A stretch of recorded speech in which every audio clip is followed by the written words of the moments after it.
The Alpha Sessions.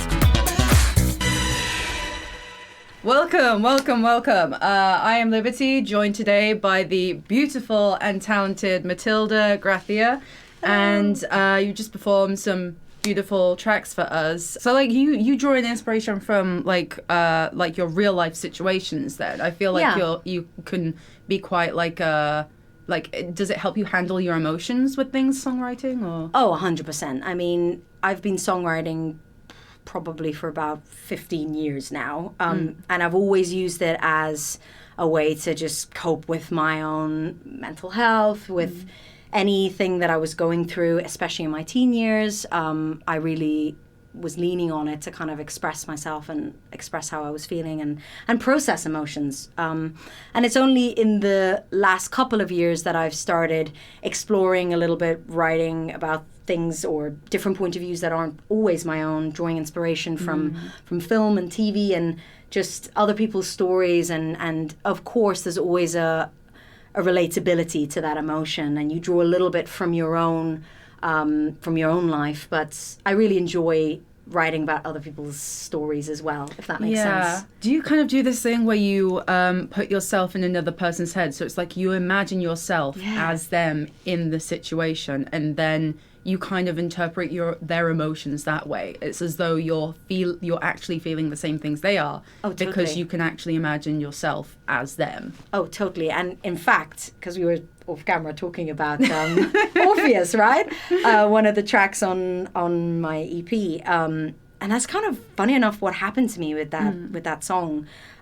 So as you know, because you did the Masters in Songwriting as well, Masters G. Yes. One of the briefs was that we got this song that we had to include the mythological character of Orpheus. I think to kind of prompt research a little bit, and just to kind of see how creative we could all be, because everyone came up with such different, unique concepts for songs. And what I did was I researched the story of Orpheus and Eurydice, this tragic love story. And I was so moved by it, I kind of did a bit of a different process for this one. I kept reading the story, and then even though all I wanted to do is jump right into songwriting, I kind of went off to do mundane tasks in between to kind of give myself a bit of a state break. I was like, let's just see what happens. And then I sat down on the piano, which normally guitar is sort of my main writing instrument. And this song, Orpheus, just kind of literally came from, I don't know where it came from. It wasn't from me. It came from somewhere bigger. And it was this sort of parallel story of the narrator who has also lost their loved one, like Eurydice in the story of Orpheus and Eurydice. And it was such a sort of spiritual experience. This normally never happens in songwriting, but this time it did. And I really felt this person's emotion. Like, even though it's not something this personally happened to me, I could really relate to her, and I really felt her pain, and it all kind of came pouring out into a song. So weird. It definitely felt like a sort of a story that needed to be manifested, and I was just the vessel. That was it. Oh, that's a lovely way of That's how it felt like. And so poetic. And honestly, it doesn't always feel like that, songwriting, as you know. Sometimes it's like you're just like really crafting and finding the best lyric and engaging the whole of your brain. But sometimes there are moments like that, and I love when that happens. So, yeah. So, like, you play guitar mainly, and then this came, like, Orpheus came from, like, piano. Do you play any other instruments, or? I play ukulele. Count ukulele as an instrument? I know. It's like every guitarist who plays the ukulele is, I play ukulele as well. And I don't really play piano. I know how to play chords on piano. That's it. So it's great for, like, songwriting, but I wouldn't perform playing piano. But you wrote an entire song from it. So Just because I think the fact that guitar, I've been playing guitar for many years, so there's sometimes a bit of limitation in, let's play these chords that I know. As opposed to piano, I was just like, what happens if I just play this or play the other without thinking of chords, because I don't know the chords that well on a piano. So yeah, this sort of eerie sort of progression came about, playing piano. Yeah. Do you find as though, like, with Orpheus, it kind of wrote an entire song that you couldn't have wrote on guitar, if you know what I mean? So, like, Totally. Personally, for me, like, I play bass. So Nice. I feel as though sometimes, like, when I'm writing a song on bass as opposed to piano, I will create an entire song which will not sound the same because it will be more like my attention will be drawn more to the bass, and so therefore it'll just become a lot more funkier than it would on piano. I'm not sure if that was the same with your experience. I do get that, and that has happened to me. I don't think it was the same for Orpheus, just because, funny enough, even though it started as a piano song just because of how I wrote it, I do play it live. I play it on guitar, and sort of having to work out what the chords would be on guitar because I didn't really know what they were on piano kind of captures that same eeriness and that same energy of the song when I play it on guitar. So I think the main thing was I don't think I could have gotten there just starting with guitar, if that makes sense. Definitely I needed to start through another instrument to kind of maybe have that story manifest, or I don't know. But I do also play it on guitar, and I feel it still captures the same emotion when I play it on guitar. Two Souls is absolutely just beautiful. Like, it just like gives me very Twin Flame vibes. Like, it just kind of gives me the vibe that it's like you might have like met them now, and you might be apart from someone, like you might have like had to say goodbye to someone, but you'll meet them in another life. Like, I love that. Yeah. That's exactly the point of Two Souls. But Well, you did I a don't good think job then. I don't think. Oh, thank you. I don't think I've ever heard the term twin flames, or like I've heard of it, but I didn't actually know that that's what it was. So yeah, no, that's definitely that's definitely Two Souls. I wrote it about a year and a half ago, and it's about my now fiance. Yeah, but when we first met quite a few years ago, we were friends first, and we clicked instantly, and it was this sort of feeling of real comfort and synchronicity, and that's kind of a little bit what I'm talking about in this song, about that feeling of just feeling like you already know someone, even though you might have just met them, and kind of a little bit this commitment to keep finding this other person, whether it's in this life or another. So it's kind of taking two huge topics, love and the afterlife, and kind of trying to smush them together.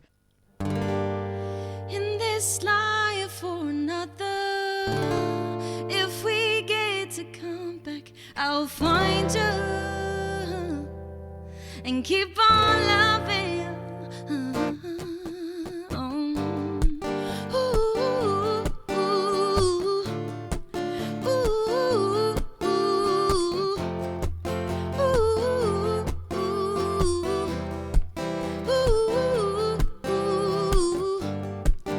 Like I've been here before. It's new, yet it's like coming home to a piece of my soul that's been wandering, searching. It's like our paths crossed some time ago, comfortably excited, drawn to each other like a moth to a flame. Your energy is so inviting.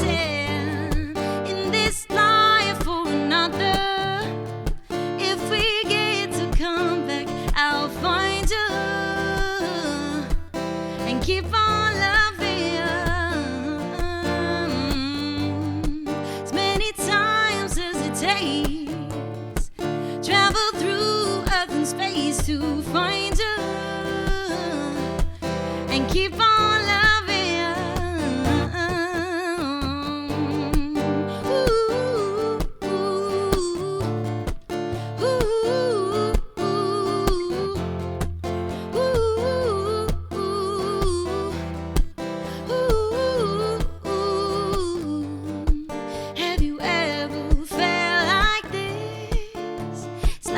Deeper knowing, two souls speaking through their eyes. Don't need words, just what's inside. Just with one look at you, I know just how you're feeling. One embrace, I feel so present. Loving you is so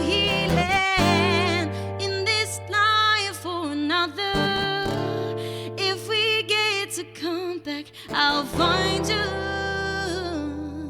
and keep on loving you.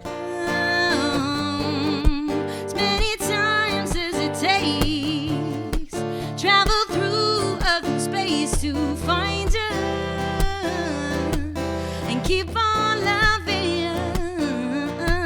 And I know, oh yeah, I know that we'll stay connected, forever protected by you. Wonderful you, keep your heart close to mine. Oh, ooh, ooh,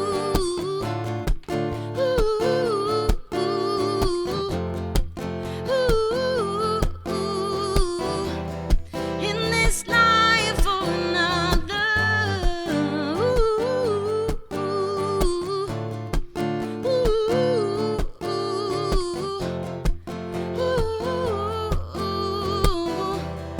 Oh, I know we'll find each other. The Alpha Sessions. And like you produce as well, because like you self-produce this EP, and when I read that, I was like, yes, empowerment. I love this so much, because I like genuinely love it when singer-songwriters get more into producing. Because I don't know about you, if you felt this way in the music industry. Do you ever feel sometimes that like as a singer, you tend to meet a lot of producers who just assume you're gonna just get in the booth and do what you're told and just not have any input? Like, Oh yeah, like what that. are your experiences with that, please? Oh my God. Tell me your thoughts. So, in terms of the production, like one of the main reasons I got into production was just because in the past I felt really disempowered working with other producers. You know, having a vision and an idea for a song, but maybe not being able to translate it with the correct musical language, or not working at the same speed as someone else.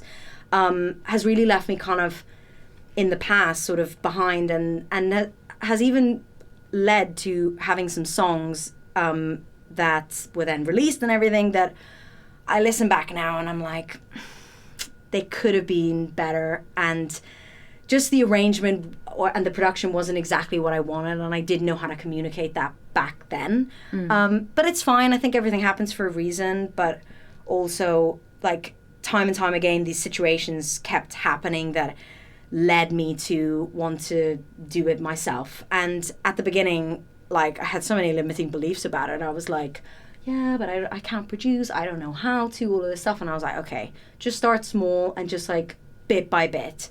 And especially in the pandemic, I just really started to kind of learn about production and stuff, but literally free YouTube videos. Do you know what I mean? Like, yeah, definitely. it was super, I don't know, very DIY process. And then in the masters is when I sort of a bit more seriously, I sort of got into production due to one of our tutors, Paul Stamborough. Did you have him as well? Of course I did. Of course, we love Paul. I produced a song with that man. And Yes.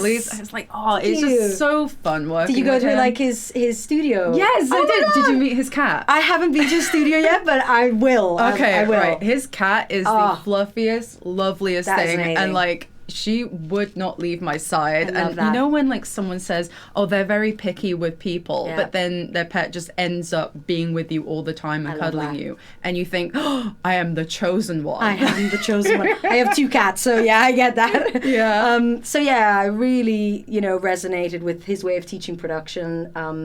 Just for the first time, I felt like, oh, this is actually really easy and really achievable.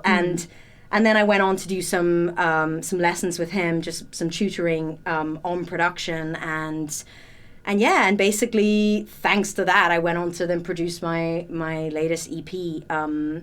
So I'm super proud of the work that I've done for this EP, and sometimes I kind of catch myself a little bit with imposter syndrome when I'm like, Yeah. I'm a producer, I suppose. But it's like, yes, I've produced an EP, it's out. Like, yes, I'm a producer. I might not be the top producer, whatever. But, I think it's because like the music industry is so competitive that like Yes. when you meet someone who's been producing for like 10 years, Yeah. you're like, I'm not a producer, because when you look at them, you're like, that's a producer. Exactly. I'm not a producer. Like, girl, you produce music. You're a producer. Exactly. And I think it's also like how you measure success. And I think that's kind of the most important thing, to have some markers of, I know that it was really important for me to have a body of work produced by myself, just to kind of get that kind of creative control over my work.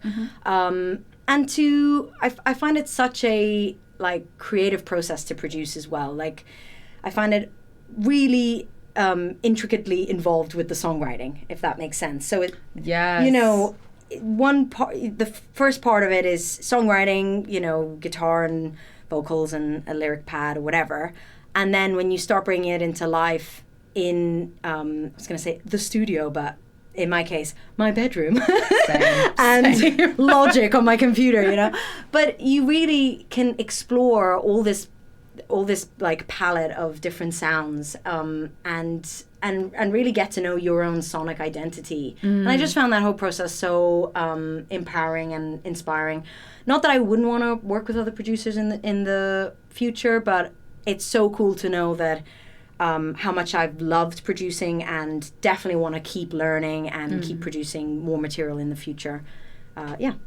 Do you then like find a little bit more like respect for artists when you find out that they produce their own music, like for example, Lorde or like Doja Cat and stuff, and it's like so cool. You see the world appreciating them and everything, because obviously they're huge, but they don't appreciate them like you see them. Exactly. Because it's like the fact that they produce their own music, and like not only that, but like they're females in the industry where men are constantly telling them how to like make their music sound and what to dress like and how to talk and everything. But like they're really like taking a lot more of the reins than they would have, like say maybe 20 years ago. Totally.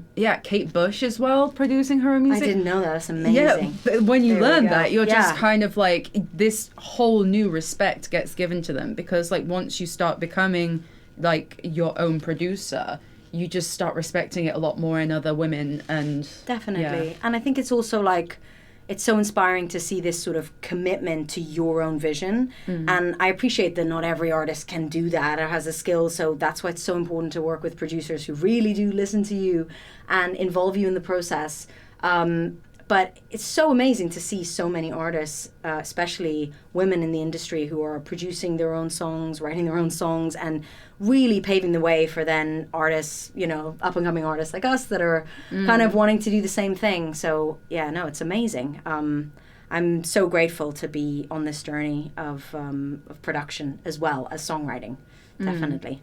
Yeah, because I feel like, I mean, like, especially with the industry, you get a lot of representation of women being, like, the singers and the performers. Like, this is true. So when I say to people, like, there's sexism in the industry, they don't see it because a lot of the famous artists are females. But I'm like, you don't see the other sides of the industry. You don't see the lack of producers, the lack of event managers, like people who are like owning and in charge of labels. Like all these people are men. So they're basically in charge of everything surrounding this woman, which is just sexist. 100%. I was in a session not that long ago where it was with another guy, and sort of like quite, you know, up there in the industry and stuff. And it was just hard to, even though it was a co-write, it was just really hard to get a word in, you know? I found it hard. I've had this before, I found that I had to really kind of tap into like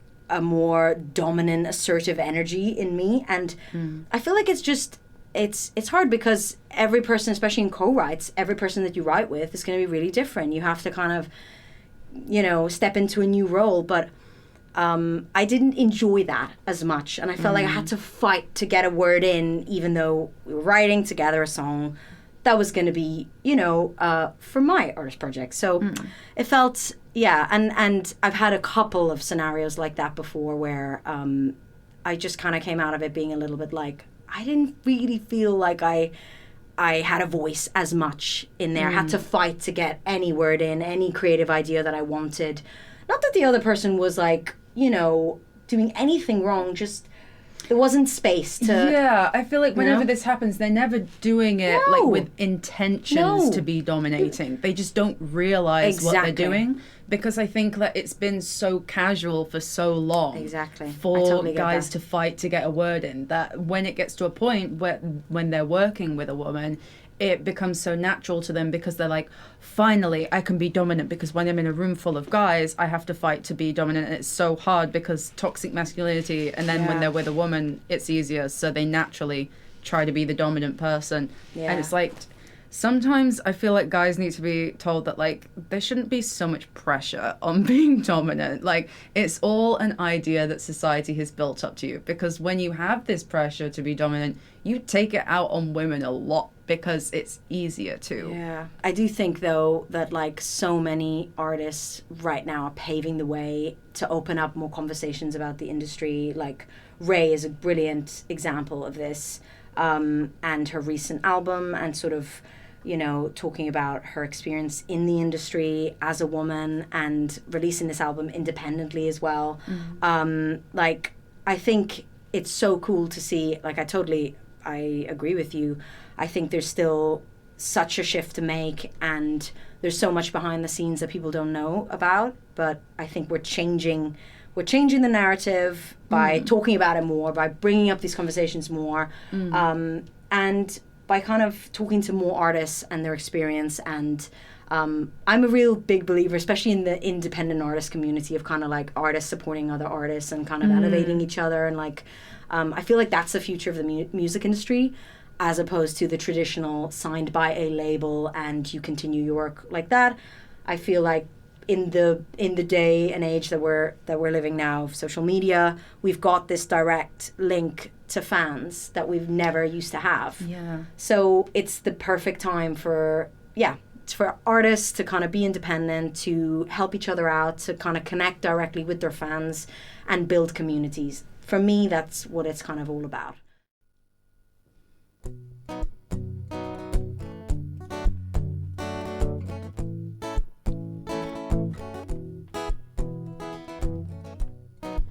In the distance, you can hear a faint sound. It whispers, come join me now. But fear wants to grab the wheel.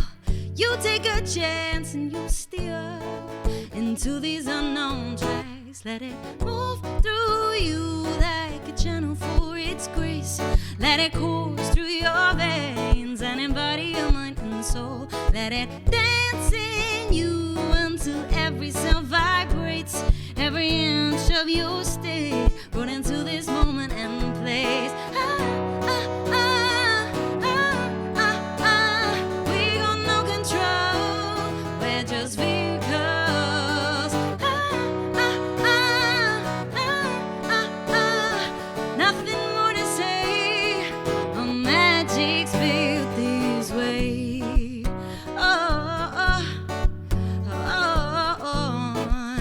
Yeah.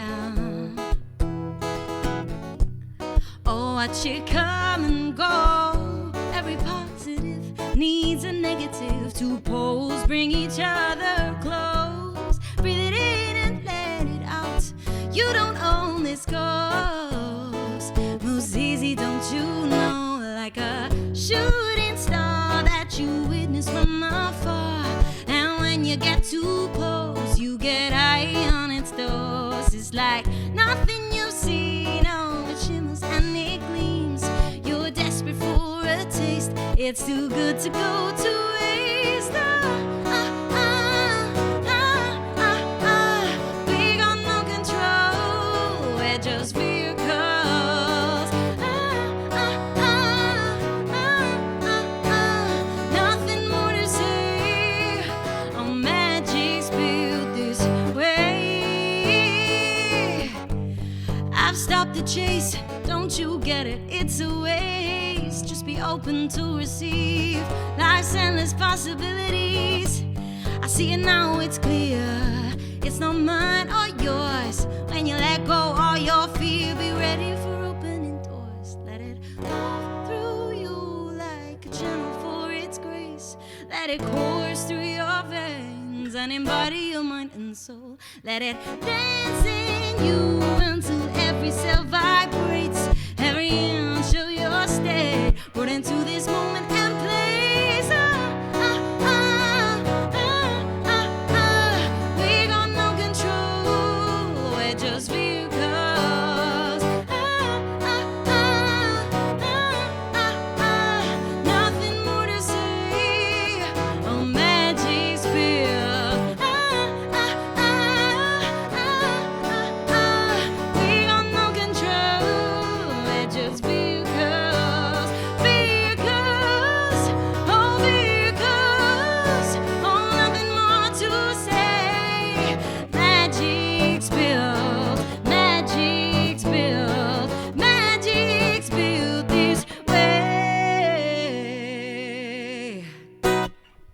Alpha Sessions. Vehicle gets in your head so easily. Like Oh, every thank now you. and then today, I've just been thinking, Yes.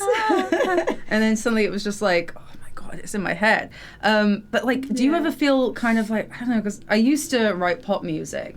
Do you feel as though like everything needs to be very like emotionally like driven, or do you feel as though it's okay to make a balance between hooks and emotion? Like, how do you look at like hooks? How do you? I mean, I personally love a good sing-along bit in a song. Yeah. But I think it just depends on what you want to say, and I believe you can really hold songwriting as a craft that you're, you know, that you look at the lyrics and you find the absolute best lyrics to say what it is that you want to say. They might be simple lyrics because the emotion that you're trying to convey is just one emotion. They might be really complex because that's how you're feeling. And I think you can have a really catchy song and also still talk about something that's really deep, for example.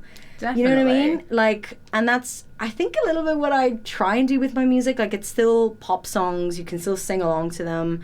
But I try to talk about, you know, female empowerment and inspiration, being uplifting others, mental health.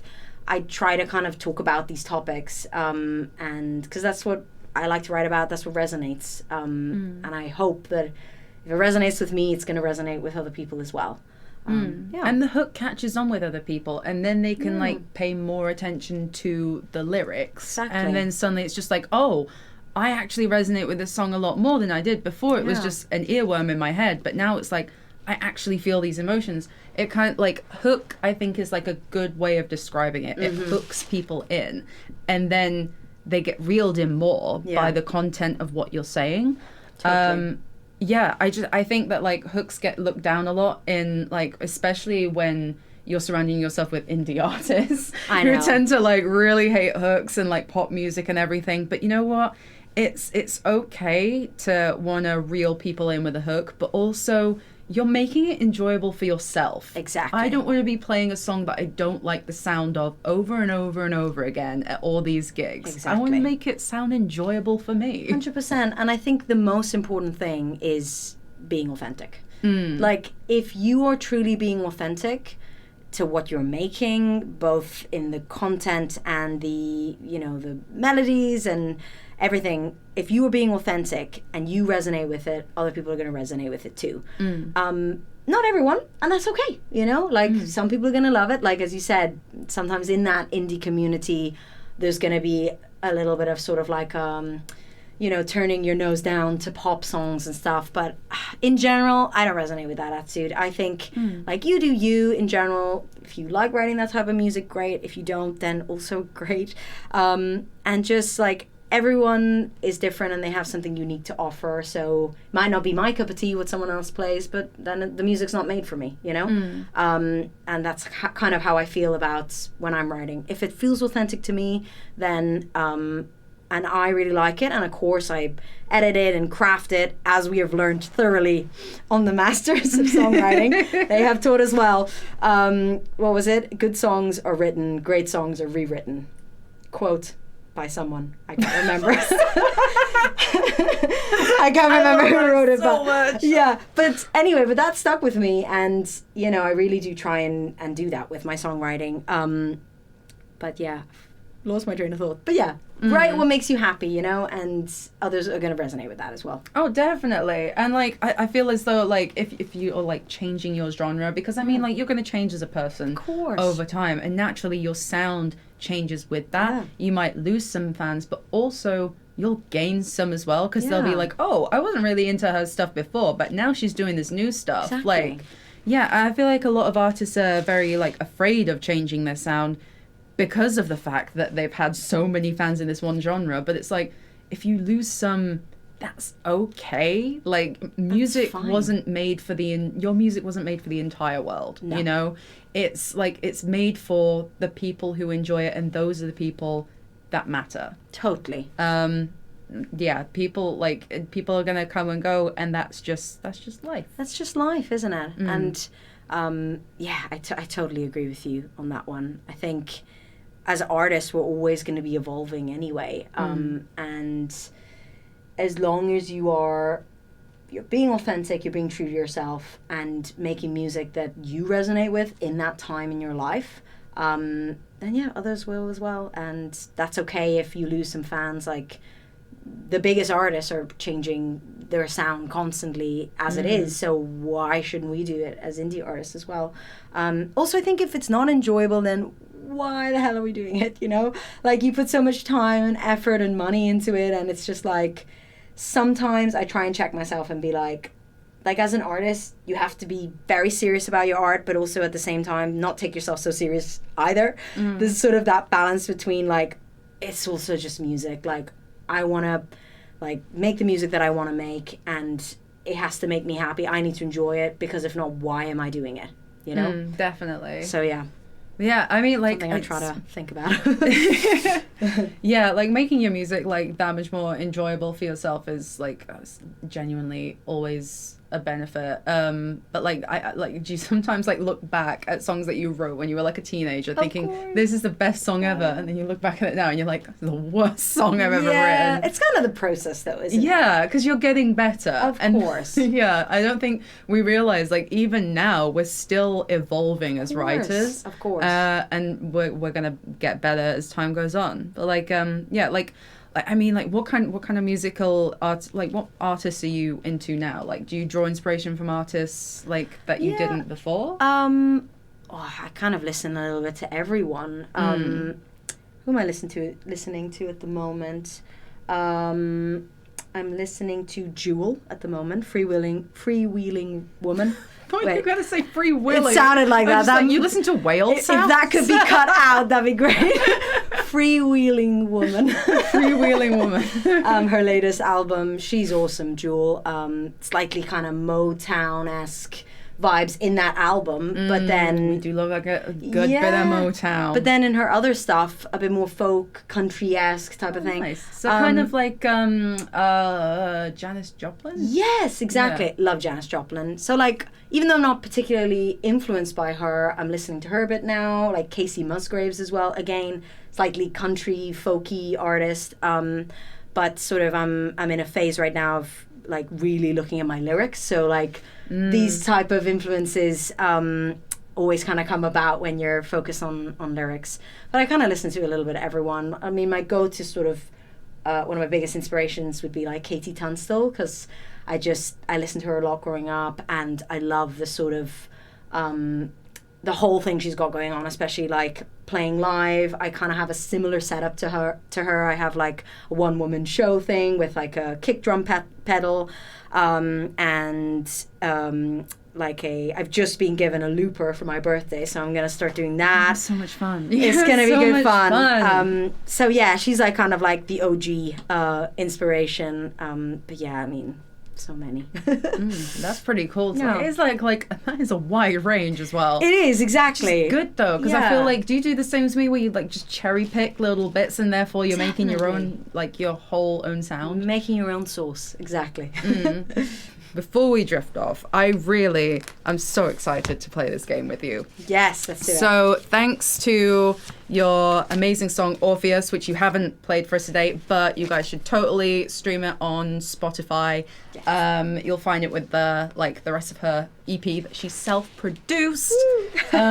So yeah, we're gonna play a little bit of Snog, Marry, Avoid. Perfect. But We can do it with all of them, why not? with Greek gods. Yeah, I Greek mean, gods. Who doesn't like Greek gods? Okay, Come on. so we've got Aphrodite. She looks a little bit Aphrodite. AI. She does. If I'm honest. She looks a little high maintenance. I mean, if she's You know? supposed to be the woman who's, like, the most beautiful in the entire world, that literally everyone cannot resist her, it's like, Wow.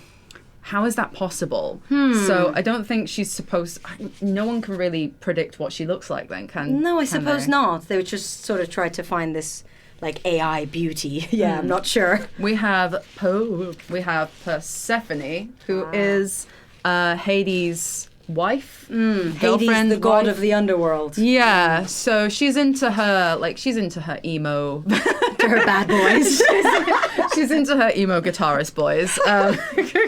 She is And then we beautiful. have Athena, who is very, like, she's the goddess of war, very, very strong, very Like, she's got very dominant vibes. She knows what she wants. I do like Athena. She looks like she would take care of me. You Okay, know? so snog, marry, avoid.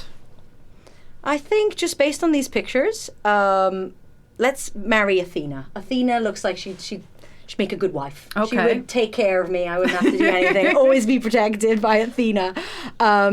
And I think we're going to avoid Aphrodite just because she looks too AI for me. And we'll snog. What was her name again? Persephone. Persephone, because she's just very beautiful. There we Okay, go. so snog Persephone, marry Athena, Yeah. avoid Aphrodite. Yeah, sorry, Aphrodite. You just look a little creepy and AI-like. We're going to avoid you. Well, apparently she's supposed to tempt and like persuade men and gods. So maybe it just doesn't work on women. Maybe it doesn't. Maybe. Yeah. So I guess the myths are proving to be true. Okay, so Brilliant. guys, so we've got Eros, another god of war and battle. And then we have Eros. Very, very similar names. Got really complicated. He is the god of love and physical love as well. So I just wanted to put that pointer in there for this whole thing. And then we have Perseus, who was the person who beheaded Medusa. Oh. I don't really know what else Interesting. he's good for, but he beheads people apparently. I don't know. I'm not liking really any of these. I mean, as far as Greek myths go, your choice well made on what you just said. So Yeah, right? Like, they're very- I'm not sure. What was him again?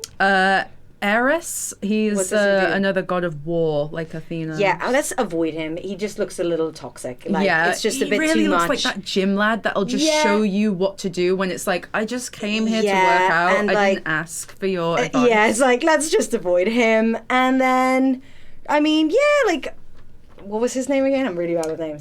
Perseus. Perseus looks like, yeah, well, let's marry him. He looks like decent enough, I think. He looks like decent Yeah, material. He looks decent material. And then let's snog the god of love. Why not? He does look a little bit like he would mess around on you. So nothing serious I with him. thought that too. right? I looked at this Yeah. picture and I'm just like, does that not look like every Brighton guitarist who has been I like, love yeah, it. I just feel like I want to commit, Yeah, but I can't because but I I've got can't, problems. Because I've like, got long wavy hair, you know.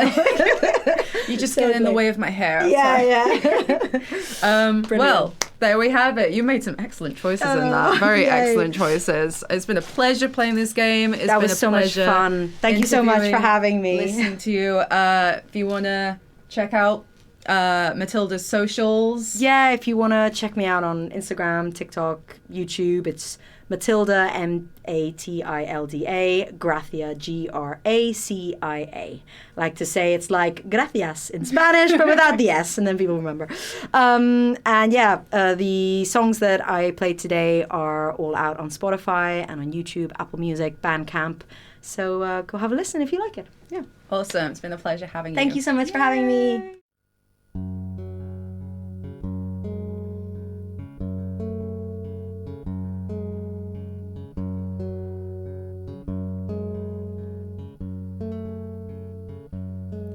Ooh, lately when I wake up, I feel overused. I get impatient. I don't feel too good. Oh, let's see, what should I wear now? Make hearts fade away. I don't wanna face my scars today. Ooh, what am I supposed to do when I feel like this? I get confused. I can't stand it. Ooh, what am I supposed to say? The past is gone and here I stay. Oh, fading. Then you come along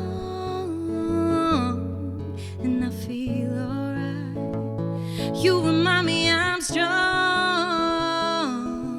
and I'll be just fine. Then you call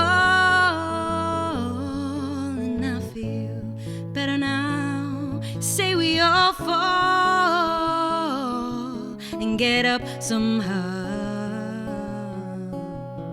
Oh, oh, oh, oh, oh, oh, oh, oh, oh.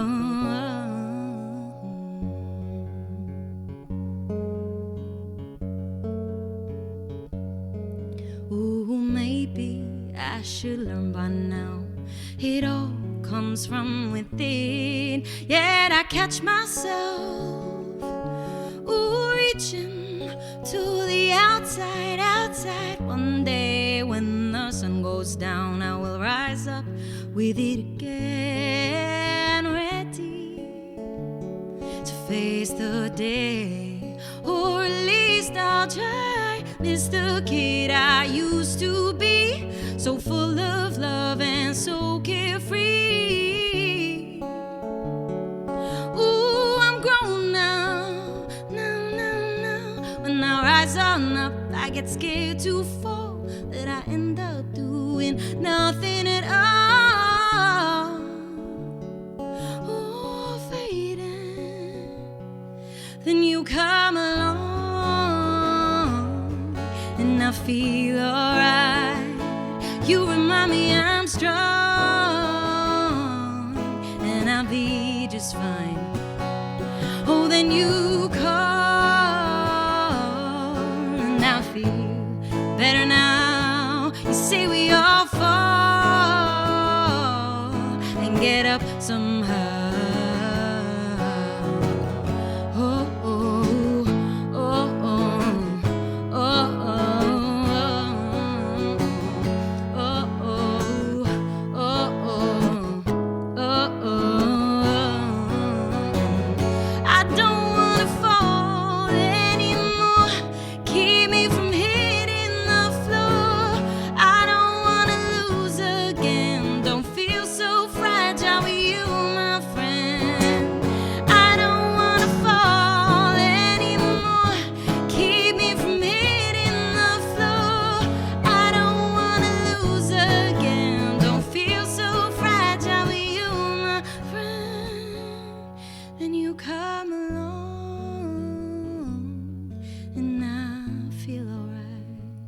You remind me I'm strong, and I'll be just fine.